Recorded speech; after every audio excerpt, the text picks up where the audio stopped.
तो पिछले क्लास में आपको हम एल्गी या थैलोफाइटा के बारे में बताया, उसका क्लासिफिकेशन बताए। तो ये पहले बता दिए थे कि पूरे प्लांट किंगडम को 5 डिवीजन में बांटा गया है।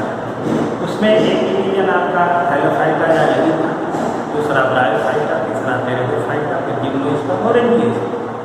तो एक डिवीजन हम लोग पढ़ लिए, अगला डिवीजन है आपका ब्रायोफाइटा। अब यहाँ ध्यान ये देना है कि जैसे आपने एल्गी को देखा तो एक्वेटिक हैबिटाट में पाए जाते थे और उनका प्लांट बॉडी बिल्कुल सिंपल था, बॉडी डिजाइन बिल्कुल सिंपल था, उसमें लीफ स्टेम फ्रूट कुछ नहीं था, दिखाई पड़ता था, इसलिए उसका नाम थैलोफाइटा रखा गया।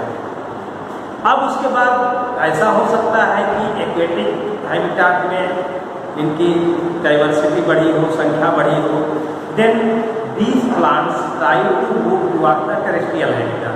अब ये जमीन की ओर बढ़ना शुरू किए, तो उसी तरह से इनके अंदर कुछ मॉडिफिकेशन आए। तो ब्रायोफाइट का इवोल्यूशन हुआ, ब्रायोफाइट बने। They are present are found on ground surface but required humid condition और एक्वेटिक कंडीशन। तो ऐसे हैबिटाट में इनको चाहिए कि completely they are not terrestrial and not completely aquatic. So these plants are called amphibian or plant kingdom. Amphibian or plant kingdom क्यों कहते हैं? Because they can live on terrestrial habitat but required water for their sexual reproduction। अगर इनको पानी नहीं मिलेगा तो इनका फर्टिलाइजेशन नहीं होगा, सेक्सुअल रिप्रोडक्शन नहीं होगा, तो इनकी जनरेशन आगे नहीं बढ़ेगी।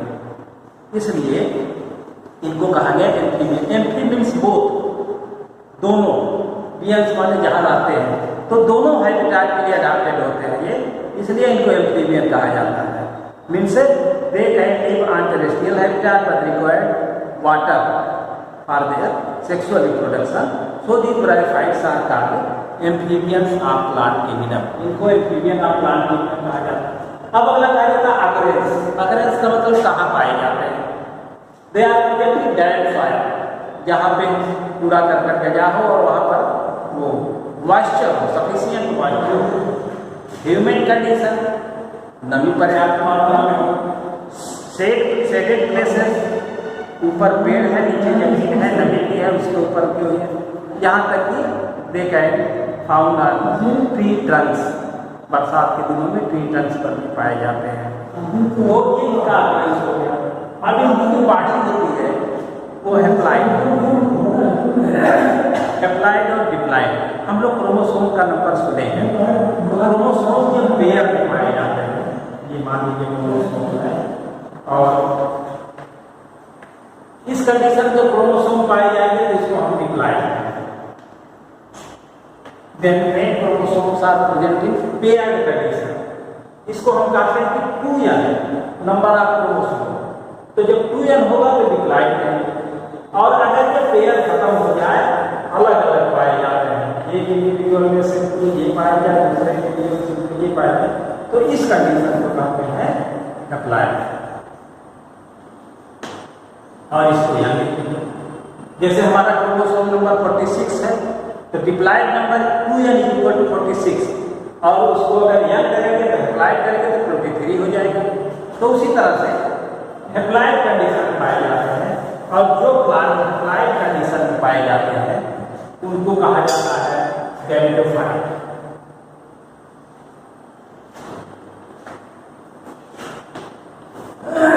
कैसे डिफाइन करेंगे? Plant haploid number of chromosome और एक्स नंबर ऑफ क्रोमोसोम और N number of chromosome are called gametophyte. ये हैप्लॉइड प्लांट बॉडी होती है जो एग्जिस्टेंस में दिखाई देते हैं। अब इनके ऊपर क्या होता है? रिप्रोडक्शन के लिए सेक्स ऑर्गन डेवलप होते हैं। सेक्स ऑर्गन में क्या है? एंथ्रीडियम है,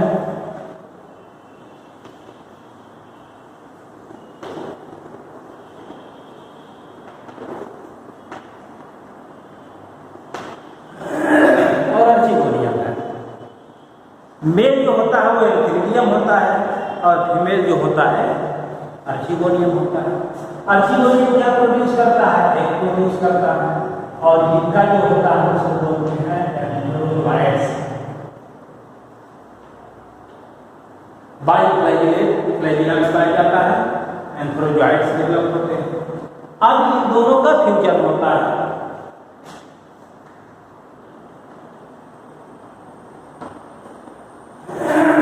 और फ्यूजन से जाइगोट। अब जाइगोट मियासिस नहीं करेगा, उसी प्लांट बॉडी के ऊपर एक स्ट्रक्चर डेवलप करेगा, जिसको बोलेंगे स्पोरोफाइट।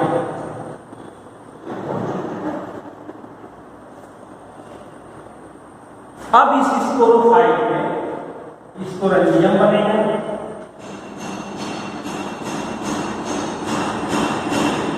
स्पोरेंजियम में थैली है, उसके अंदर मियाटिक डिवीजन होता है, सेल डिवाइड होकर के हैप्लॉइड स्पोर बनाते हैं। और स्पोर जब जर्मिनेट करता है तो वो फिर से नया डेमोक्रेटिक प्लांट बन जाता है। तो इस तरह से साठ में कह लीजिए, सेक्स आर्गन, क्रेनियम, अर्चिनोजेन, एंथ्रोजोआइड प्रोड्यूस किया, एक प्रोड्यूस किया, फ्यूजन हुआ, जाइगोट बना, जाइगोट डेवलप किया, स्पोरोफाइट, स्पोरोफाइट से स्पोरेंजियम बना, स्पोरेंजियम ने स्पोर प्रोड्यूस किया, और इस स्पोर ने फिर से डेमोक्रेटाइट प्लांट किया। कब किया? After germination. ये इनका एक लाइफ साइकिल का या एक जनरल कैरेक्टरिस्टिक्स है, जो आप ऐसे स्केच डायग्राम बना करके समझने के लिए आसानी से पढ़ सकते हैं। अब ब्रायोफाइट का इकोनॉमिक इंपॉर्टेंस।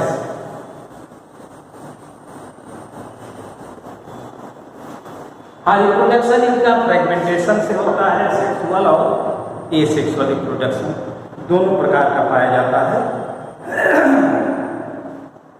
तो या दो ही प्रकार के हैं, वेजिटेशन और सेक्सुअल रिप्रोडक्शन। अब इनका इकोनॉमिक इंपॉर्टेंस।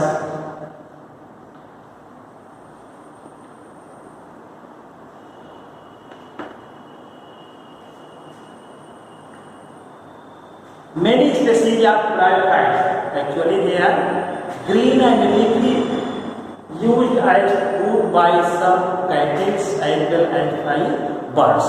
कुछ चिड़िया इसको खाती हैं, कुछ कैटल्स भी खाते हैं, कुछ एनिमल्स खाते हैं, तो एज फूड यूज किया जाता है। इस फाइबर में एक है जो नीचे ब्रायोफाइट है, वो एक ढेर बना देता है जिसको पीट कहा जाता है। उस पीट को बहुत दिनों से हुएल के फार्म में यूज किया जाता है, ईंधन के फार्म में यूज किया जाता है।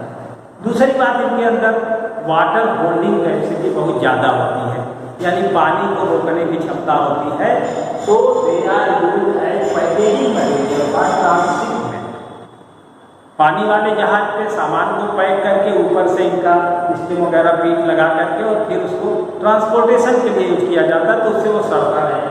तो पैकेजिंग मटेरियल के साथ यूज किया जाता है। और दूसरी बात जो इकोलॉजिकल इंपॉर्टेंट है, सक्सेशन के लिए रिस्पॉन्सिबल होते हैं। किसी रात पे अगर प्लांट का डेवलपमेंट करना होगा तो पहले ब्रायोफाइट की नाइट्रेट के साथ आते हैं और उस पर डिपोजिशन कर देते हैं, धीरे धीरे सॉइल फॉर्मेशन हो जाता है और नया पौधा वहाँ पे आकर के कोई जर्मिनेट करके नया एंजियोस्पर्मिक प्लांट बनता है। तो they are responsible for succession on their area. जहाँ कुछ नहीं था वहाँ पर प्लांट डेवलप करने सक्सेशन बना। दूसरी बात कि दे फार्म ये मैट ऑन ग्राउंड सरफेस, जमीन की सतह पर बरसात के दिन में क्या करते हैं, मैट के रूप में रहते हैं। या दीवारों पे आप कभी देखे होंगे ग्रीन मैट दिखाई देता है, दे आर आल्सो ब्रायोफाइट। तो वो क्या करते हैं, दे प्रिवेंट सॉयल इरोजन, उस सरफेस से मिट्टी बहा करके न जाए, ये काम करते हैं ये। तो सॉयल इरोजन से भी प्रिवेंशन करते हैं ये। इतना इनका इकोनॉमिक इम्पॉर्टेंस है। अब ये कहा गया कि इनके अंदर बहुत सारी स्पीसीज हैं, vast majority of species and genus, so the bryophytes are also further divided into two groups. दो ग्रुप में बांटे गए हैं।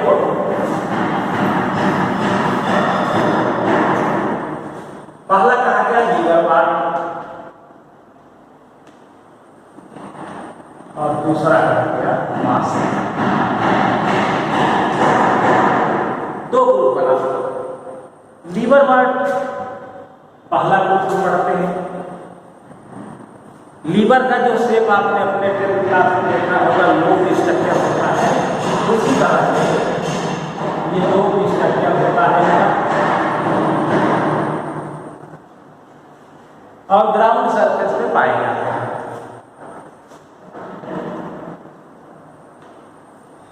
जहां पर पानी इकट्ठा हो, सूख गया हो लेकिन मॉइस्चर पर्याप्त हो तो ऐसे ग्रीन कलर के दिखाई देते हैं, फोटोसिंथेटिक।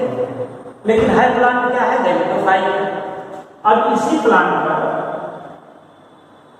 जो रिप्रोडक्शन होता है, तो रिप्रोडक्शन के लिए इसी प्लांट के ऊपर एक ही थाइलस पर या दो थाइलस पर अलग अलग एंटिगोनियम और एंथ्रीडियम डेवलप करेंगे। एंथ्रीडियम सेंट्रोजॉइट रिलीज होगा और पानी की जरूरत पड़ती है, हमने पहले बताया था, पानी बरसता है, उसकी धारा के साथ वो एंथ्रोजॉइट एंटिगोनियम तक पहुंच जाता है और फिर फ्यूज करता है, जाइगोट बन जाता है। जाइगोट बनने के बाद फिर वो नया प्लांट तैयार करेगा, स्पोरोफाइट बनाएगा, स्पोरोफाइट से स्पोर बनेंगे।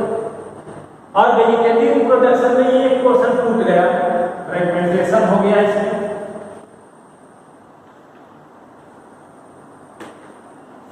और फेवरेबल कंडीशन है तो फ्रेगमेंटेशन से ये नया प्लांट डेवलप कर लिए। तो लोअर प्लांट जैसा है लेकिन कुछ डिफरेंसेस हैं इनमें। इनके वेंट्रल सरफेस से पतले पतले धागे जैसी रचनाएं पाई जाती हैं, ये एल्गी में नहीं पाया जाता था, इसीलिए इसको बता दें। इन रचनाओं को कहते हैं rhizoids. Help in attachment with substratum, आधार से चिपकने का काम राइगोइड्स करते हैं। तो इसको कह लीजिए कि दीजिए this is root like structure. उसी तरह से लीफ भी रहता है लेकिन उसके अंदर वेलेट्स नहीं होते हैं, लीफ जैसा स्ट्रक्चर नहीं होता है, वेलेट नहीं होते, इसलिए absence of valets that is leaf like structure. उसी तरह से स्टेम भी पाया जाता है। So we can say the bryophytes are the similar to the algae but they have some developed body design, means they have not root but root like, not stem but stem like, not root but root like and not leaf but leaf like structure। ये इनका difference होता है algae और bryophyte में। तो इनके अंदर leaf like structure develop हो गया। इससे पहले बताया कि इनकी बॉडी डिजाइन या बॉडी का ऑर्गेनाइजेशन एल्गी की तुलना में कॉम्प्लेक्स होता है। तो राइगोइड्स पाए जाते हैं सेक्सुअल रिप्रोडक्शन में। अब ये सेक्सुअल रिप्रोडक्शन में बताया कि फ्रेगमेंटेशन हुआ या एक और फॉर्मेशन होता है जेमा फॉर्मेशन। जेमा फॉर्मेशन एक बड डेवलप होती है लीफ के ऊपर और उसको हम रिसेप्टाकिल कहते हैं। ये थैलस है, इसके ऊपर आया, इसको बोलते हैं रिसेप्टाकिल को जेमा का।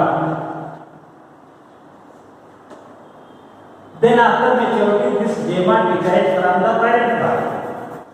जब मेच्योर हो गया तो पेरेंट बॉडी से अलग हो गया and develop into a new thallus, एक नए थाइलस में डेवलप करता है। तो फ्रेगमेंटेशन हो गया, जेमा फॉर्मेशन हो गया और सेक्सुअल रिप्रोडक्शन बताया एंथ्रीडियम और आर्चिगोनियम, एंथ्रोजॉइड और ओवम ये यूज होते हैं। जाइगोट बनता है, जाइगोट से स्पोरोफाइट बनता है, स्पोरोफाइट से स्पोर बनता है और स्पोर से फिर जर्मिनेट करके नया प्लांट बनता है। अगला ग्रुप जो है वो मासेस है। मासेस में कुछ और थोड़ा डेवलप हो गया है। ये क्या होते हैं, लीफी फॉर्म होते हैं, means leaf like structure. Leaf like structure पाया जाता है इसके अंदर, लीफी सूट पाया जाता है। हाँ, लीवर वार्ड में आप example Riccia, मार्केंसिया, these are the example of liver and here masses and spinal,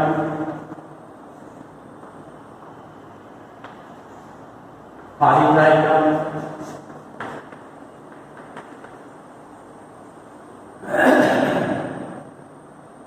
filaria, ये इनके है। ये भी उसी तरह से ह्यूमिड कंडीशन में ही पाए जाते हैं, लेकिन इनके अंदर कुछ डिफीज छूट पाया जाता है।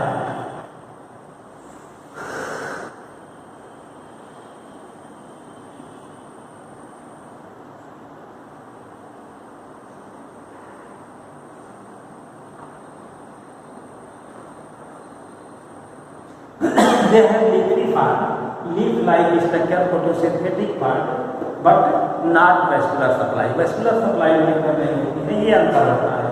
और आगे की प्लांट में, आगे जब हम पढ़ेंगे टेरिडोफाइटा तो उसमें वैस्कुलर सप्लाई का डेवलपमेंट हो जाएगा। तो एक डेरिडोफिटिक प्लांट है, इसके अंदर लीफ लाइक स्ट्रक्चर पाया जाता है। बट हियर एक clear difference between the liverwort and masses.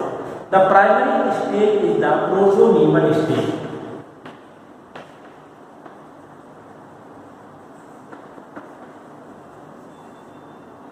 इसमें प्रोटोनीमा बनता है। जब स्पोर जर्मिनेट करेगा तो ऐसे फिलामेंटस स्ट्रक्चर बनेगा, इसको बोलते हैं प्रोटोनीमा।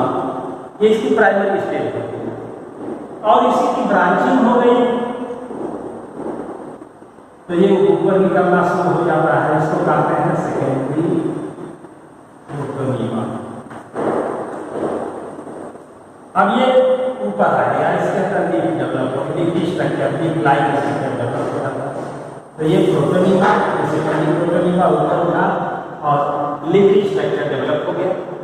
अब इस लीफी स्ट्रक्चर पर जो लीफी डेरिडोफाइट है, इसके अंदर मेल और female stage reproductive organ develop होंगे, एंथ्रीडियम और आर्चिगोनियम। ये मल्टी सेलुलर होते हैं। एंथ्रीडियम को अगर आप बनाना चाहें तो ऐसे मल्टी सेलुलर बना सकते हैं। इसके अंदर कैविटी होगी, इसमें एंथ्रोजॉइट्स बनेंगे। और जो आर्चिगोनियम होती है वो लास्ट सेल होती है, ऊपर वाले को वेट आते हैं, इसको वेट करते हैं, इसी में एक पाया जाता है। ये है आर्चिगोनियम और ये एंथ्रीडियम।